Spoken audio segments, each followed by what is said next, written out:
जहन में यह खड़ा हो जाता होगा कि न्याय पुनर्लोकन की शक्ति क्या है, न्याय पुनर्लोकन की शक्ति है क्या। आप लोगों को लग रहा होगा, अगर ये बात समझ रहे हैं कि न्याय पुनर्लोकन का मतलब होता है न्यायपालिका किसी भी कानून को असंवैधानिक घोषित कर दे, तो अगर ये समझ रहे हैं तो गलत समझ रहे हैं, तो गलत समझ रहे हैं। तो आप कहेंगे कि क्या है, तो हेडिंग डालिएगा न्याय का पुनर्विलोकन, न्याय का पुनर्विलोकन, हेडिंग डालिएगा न्याय पुनर्विलोकन।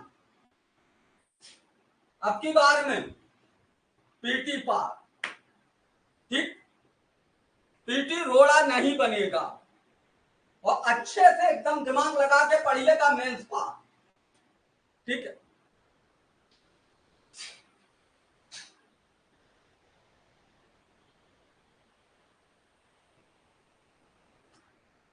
हेडिंग डाल दिया न्याय पुनर्विलोकन।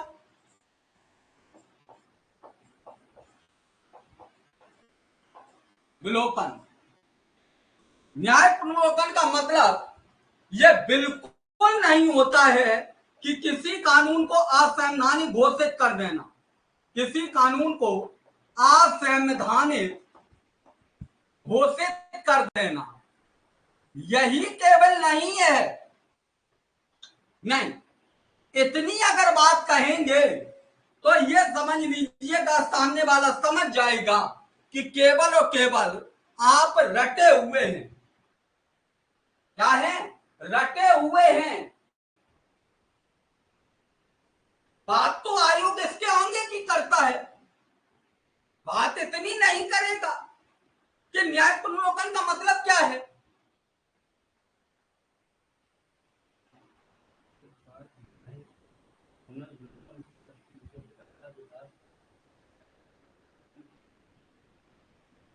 अभी समझिएगा, देखिए एक्चुअली में क्या होता है न्याय पुनर्विलोकन का मतलब। न्याय पुनर्विलोकन का मतलब होता है कि जो शक्तियां होती हैं उनका पृथक्करण, शक्तियों का पृथक्करण,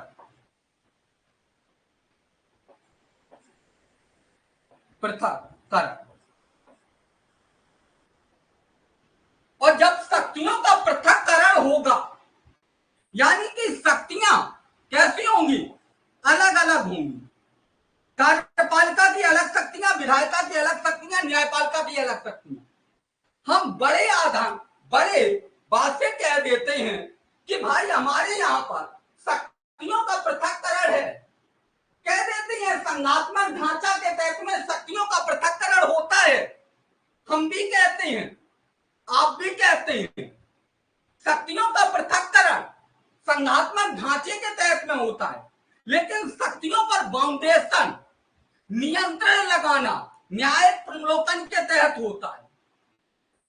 विधायिका, कार्यपालिका, विधायिका और कार्यपालिका दोनों मिलकर विधायिका एवं कार्यपालिका मिलकर न्यायपालिका पर लगाएंगी, न्यायपालिका कार्यपालिका और विधायिका पर नियंत्रण लगाएगी, विधायिका कार्यपालिका पर नियंत्रण लगाएगी। ये जो शक्तियों पर नियंत्रण लगाया जाता है, इसी को न्याय का पुनर्विलोकन कहते हैं, इसी को न्याय पुनर्विलोकन कहते हैं। न्याय पुनर्विलोकन कहते हैं, ठीक है। और इसी को थोड़ा और आगे लेके जाएं, जो न्याय पुनर्विलोकन है, देखिए यहां पर थोड़ी बात को समझो, क्या है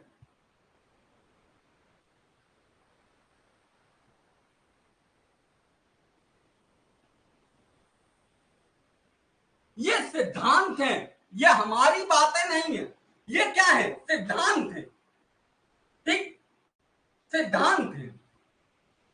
जैसे कि हम अभी तक संघात्मक में समझते थे कि शक्तियों का बंटवारा, क्या पढ़ते थे?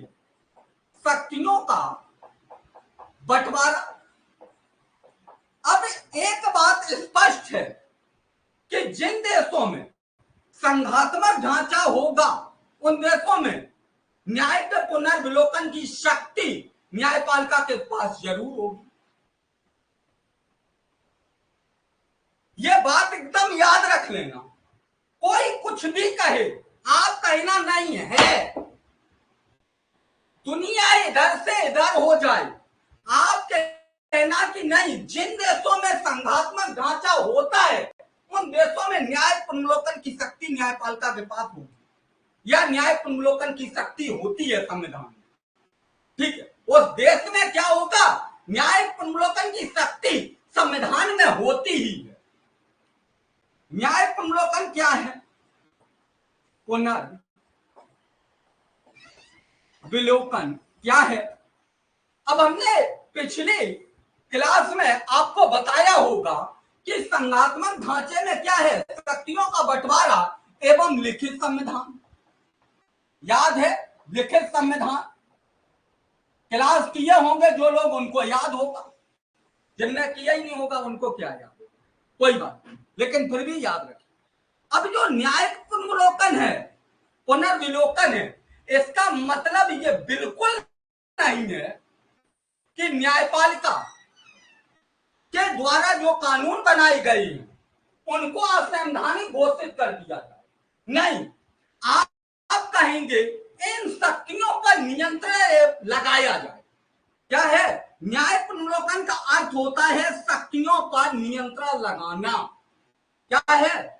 शक्तियों पर नियंत्रण लगाना, शक्तियों पर नियंत्रण लगाना, शक्तियों पर नियंत्रण लगाना। विधायिका कार्यपालिका पर लगाएगी, विधायिका न्यायपालिका पर लगाएगी, न्यायपालिका कार्यपालिका एवं विधायिका पर लगाएगी। ये जो नियंत्रण स्थापित किया जाता है, यही होता है न्याय के पुनर्विलोकन, यही होता है न्याय पुनर्विलोकन। ठीक है, और इसी के तहत में हम कहते हैं कि विधायिका के द्वारा बनाया गया कोई भी कानून अगर संविधान में, संविधान को, संविधान की सीमा को या संविधान के मूल ढांचे को या वो संविधान के दायरे को प्रभावित करता है, तो न्यायपालिका क्या करती है? उस कानून को असंवैधानिक घोषित कर दिया। किसके तहत में? न्याय पुनर्विलोकन शक्ति के तहत में। बात समझ में आ रही है? यानी कि न्याय पुनर्विलोकन शक्ति का अर्थ होता है कि संविधान से बढ़कर कोई नहीं, संविधान ही सर्वोच्च है। जिस देश में न्याय पुनर्विलोकन की शक्ति न्यायपालिका के वो संविधान में होती है, उस देश में याद रखना कि संविधान से बढ़कर कोई नहीं होता। और जब इस संविधान सर्वोच्च होगा तो उस देश में हम कह सकते हैं बड़े आराम से कि संविधानवाद की अवधारणा बिल्कुल विकसित होगी। क्या होगी? संविधानवाद। आप कहेंगे संविधानवाद क्या है?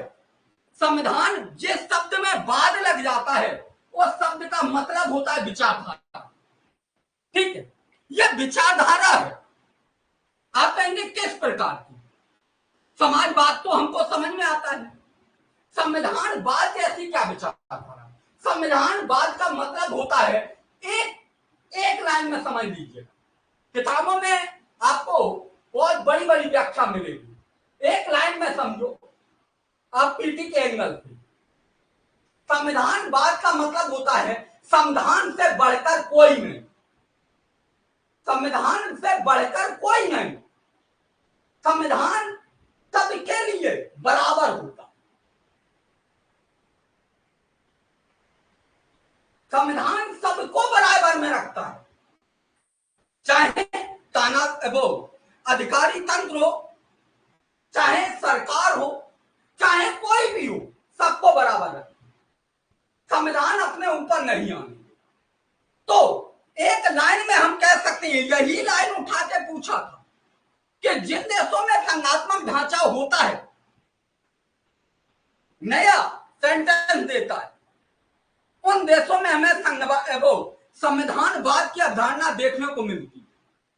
आप कहेंगे बिल्कुल कथन कारक दोनों सही है, एक दूसरे की सही व्याख्या कर रहे हैं, तो संविधानवाद देखने को मिलता है। आप कहेंगे न्याय पुनर्विलोकन की शक्ति संविधान के पास में प्राप्त है, क्योंकि जिन देशों में संघात्मक ढांचा होता है उन देशों में शक्तियों का बंटवारा होता है, लिखित संविधान होगा। शक्तियों का बंटवारा लिखित संविधान का होना अति आवश्यक है, क्योंकि शक्तियों का बंटवारा किया किसमें जाए, तो आप कहेंगे संविधान में लिखित संविधान को होने चाहिए। और लिखित संविधान होगा तो जब शक्तियों का बंटवारा किया गया है तो शक्तियों पर नियंत्रण भी तो स्थापित कर दिया जाए, ना तो पता लगे कि जिसकी लाठी उसकी भैंस वाली स्थिति हो जाएगी। कल संविधान से सर्वोच्च बढ़कर कोई भी संसद चाहेगी तो संविधान से उच्च उठने की कोशिश करेगी, जैसा कि अभी तक हमने लगातार देखा है। आप बताइएगा, पिछली क्लास में हम आपको भूमि सुधार अधिनियम पढ़ा रहे थे, जिसमें हमने आपको बताया था कि 1951 में भूमि सुधार अधिनियम लाया गया, जो अनुच्छेद 13 के आधार पर और अनुच्छेद 31 के आधार पर क्या था, असंवैधानिक घोषित किया। किसने? न्यायपालिका ने।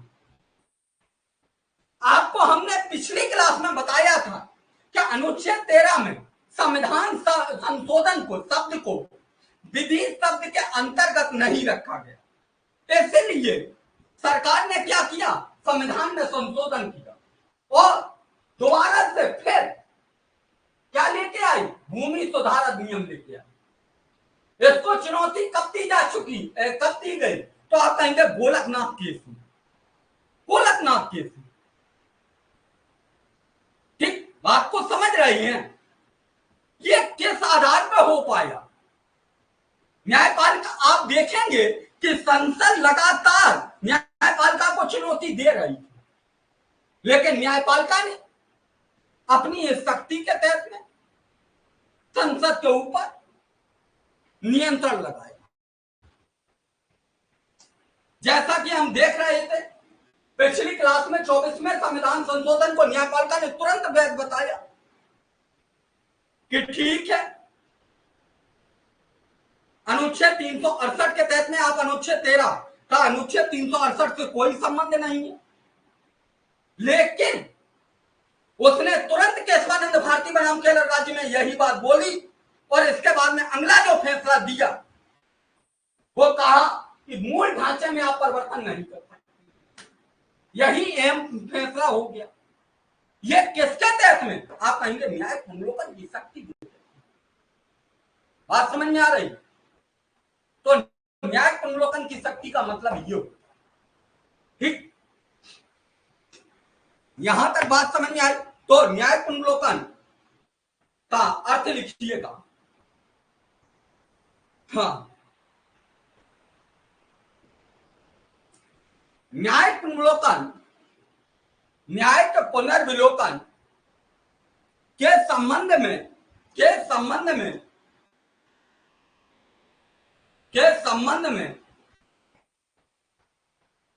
शक्तियों के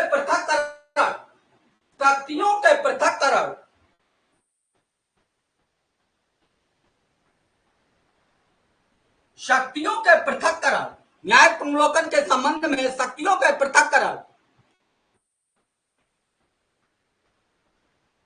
थोड़ा जल्दी आया करो, 7 बजे एकदम एक्यूरेट, क्लास में मजा आ जाएगा। हाँ, शक्तियों के पृथक्करण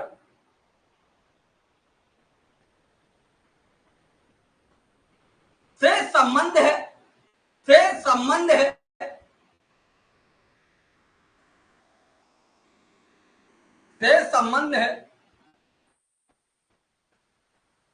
जिसमें शासन के तीनों अंगों पर ऐसे लिखो, जिसमें शासन के तीनों अंग एक दूसरे से स्वतंत्र हैं, जिसमें शासन के तीनों अंग एक दूसरे से स्वतंत्र हैं,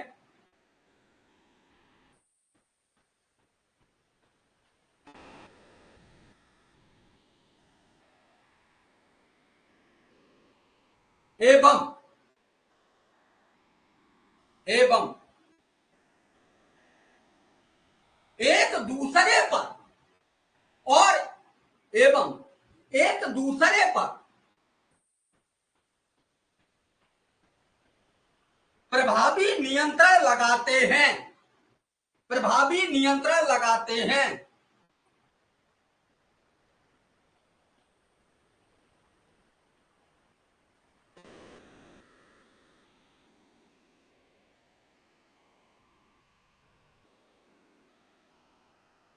नई लाइन से लिखना, नई लाइन से स्टार बनाओ एकदम गाढ़ा गाढ़ा।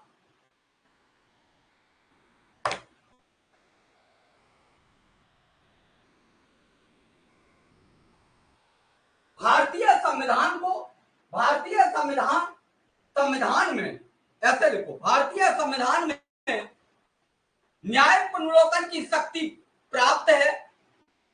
भारतीय संविधान में न्याय पुनर्विलोकन की शक्ति शामिल है। तो शब्दों पर ना जाएं, ठीक है, भाषा बनानी पड़ेगी। भारतीय संविधान में न्याय पुनर्विलोकन की शक्ति शामिल है।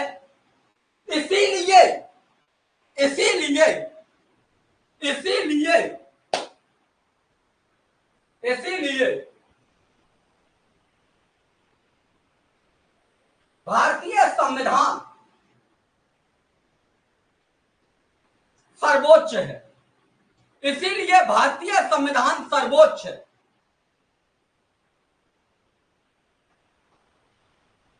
क्योंकि जिन देशों में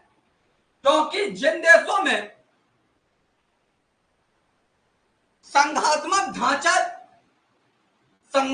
ढांचा होता है, क्योंकि जिन देशों में संघात्मक ढांचा होता है, क्योंकि जिन देशों में संघात्मक ढांचा होता है, लक्ष्मीकांत पढ़ेंगे नहीं, यूजलेस किताब है ठीक है। क्योंकि जिन देशों में संघात्मक ढांचा होता है, उन देशों में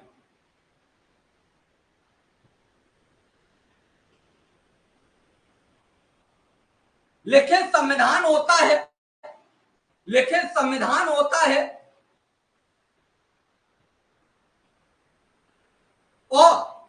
और न्यायपालिका के पास स्वतंत्र एवं निष्पक्ष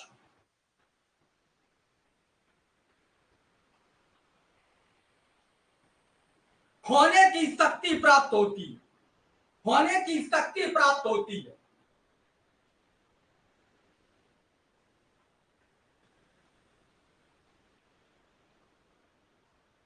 स्वतंत्र एवं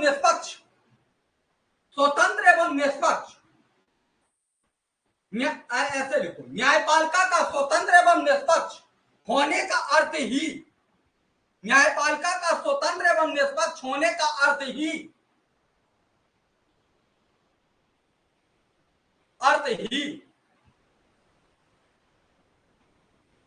विधायिका एवं कार्यपालिका पर नियंत्रण स्थापित करना है।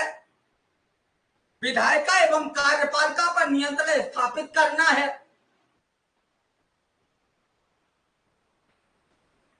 व संविधान की निगरानी करना है, व संविधान की निगरानी करना है, व संविधान की निगरानी करना है।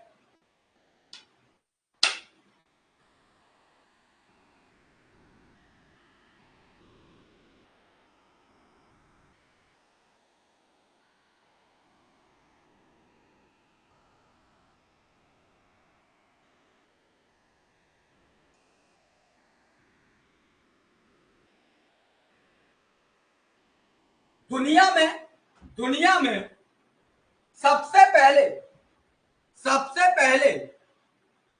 दुनिया में सबसे पहले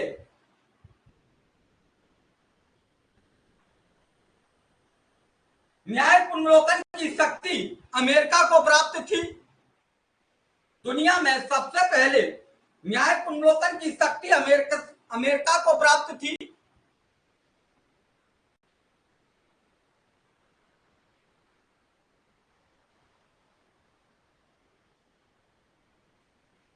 भारतीय संविधान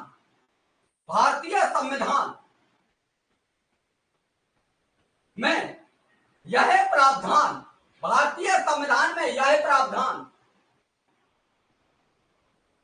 अमेरिका के संविधान से ही लिया गया है। भारतीय संविधान में यह प्रावधान अमेरिका के संविधान से ही लिया गया है। लेकिन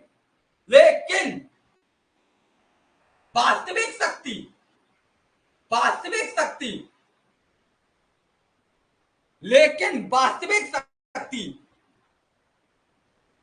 केशवानंद भारती बनाम केरल राज्य, लेकिन वास्तविक शक्ति केशवानंद भारती बनाम केरल राज्य के मामले में सर्वोच्च न्यायालय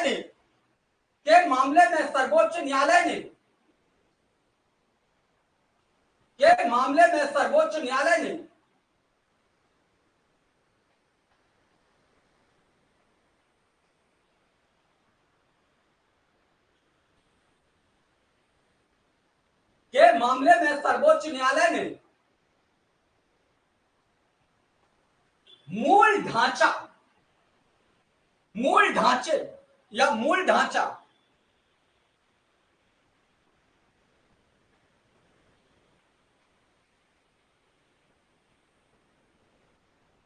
की व्याख्या करके प्राप्त की है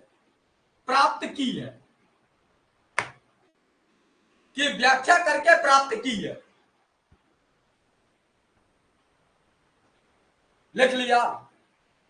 क्लियर है यहां तक? बताओ, कोई दिक्कत? लिख लिया हो तो बताइएगा, स्पष्ट करिएगा।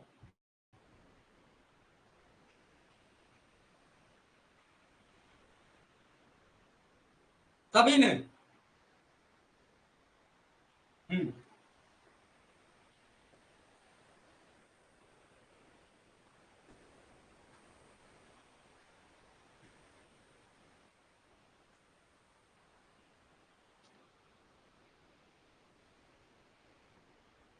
सभी को? सबका हो गया? नीरज जी और भी जो लोग हैं एक बार बता दीजिएगा ताकि हम अपनी बात आगे रखें।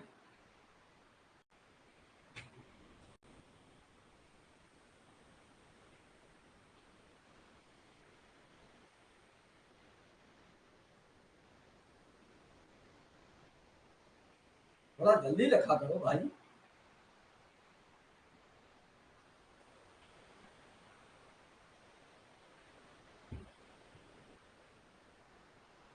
हो गया? देखिएगा, आयोग आपसे सवाल कैसे पूछेगा? आयोग इससे संबंधित सवाल कैसे बनाता है? देवदत्त जी ध्यान दीजिए। नंबर 1, कथन, कारण या कूट का वो सीधा रखेगा न्याय पुनर्लोकन की शक्ति, न्याय पुनर्विलोकन की शक्ति भारतीय संविधान को प्राप्त है। भारतीय संविधान को प्राप्त है।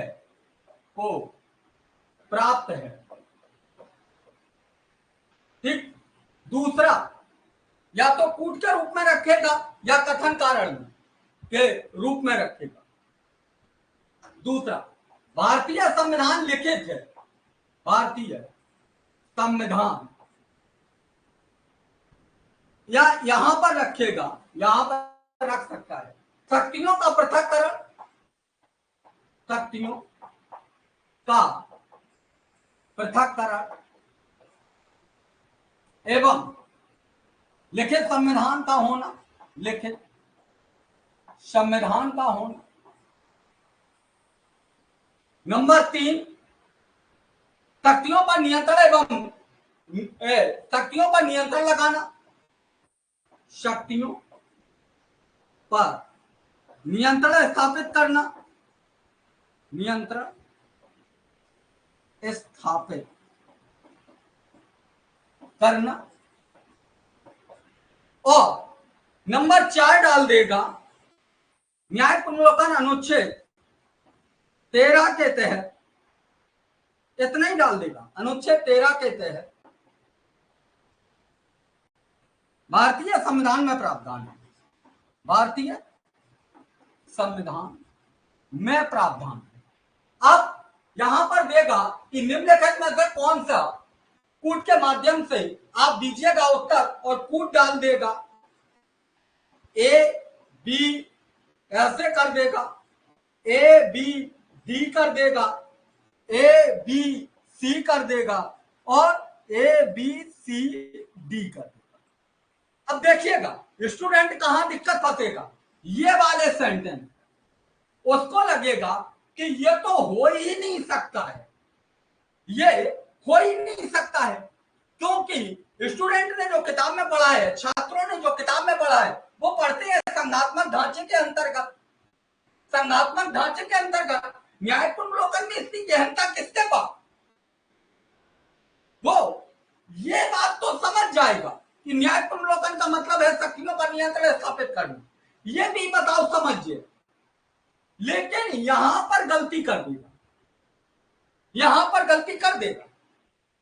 बस लड़का लगाएगा 1 2 3, ये वाला जैसे सी और डी रखेगा, ये वाला ऑप्शन मारेगा, और जितने टाइम ये वाला मारा समझ लो ये क्वेश्चन बाहर।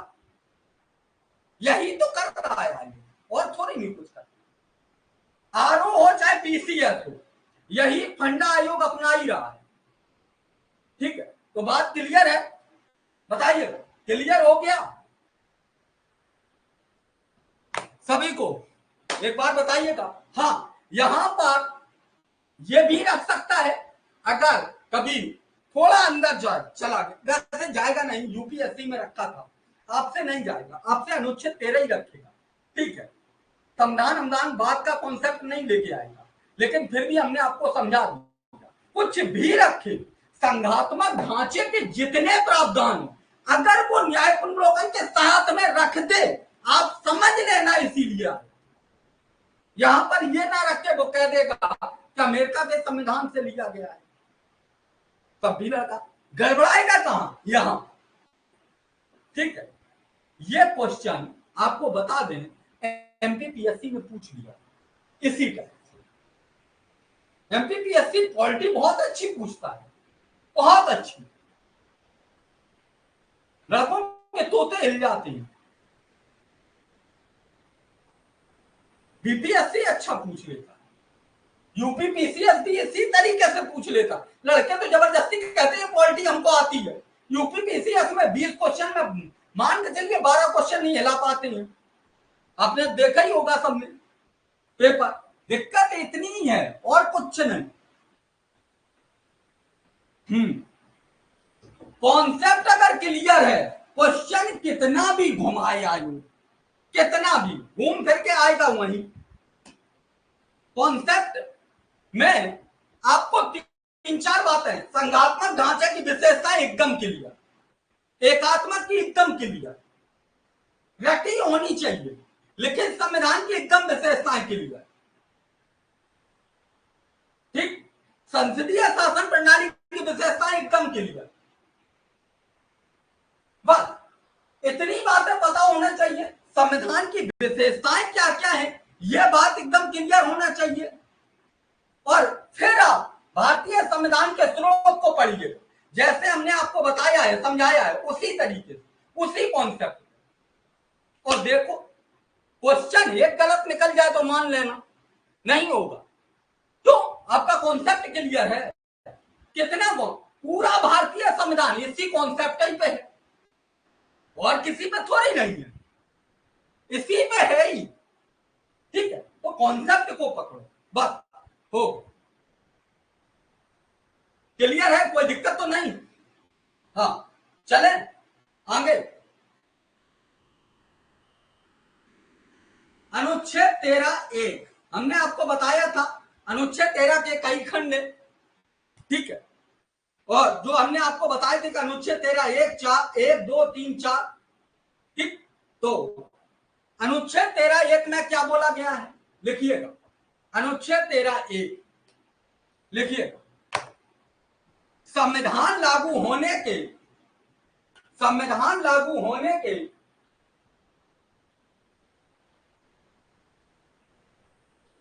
आरओ और टीसीएस सामान्य छात्र के बस का नहीं है। सच बता रहे हैं, सिलेबस देखा नहीं है कभी, केवल क्या कर रहा है, लगा पड़ा है सोशल मीडिया पे, एकदम भ्रामक वो जानकारी मिल रही है, उसको लग रहा है कि बस अभी पढ़ेंगे 2 महीने में आयोग हमको बना के, अरे यहाँ ही आई महाराज। ऐसा अगर होने लगे तब तो भाई सिलेबस अगर अच्छे से खोल के देख ले और 2 बार पेपर देख ले तो बुद्धि हरी हो जाती है स्टूडेंट की, बाप रे इतना पढ़ना पड़ेगा इस तरीके से। सच बता रहे हैं।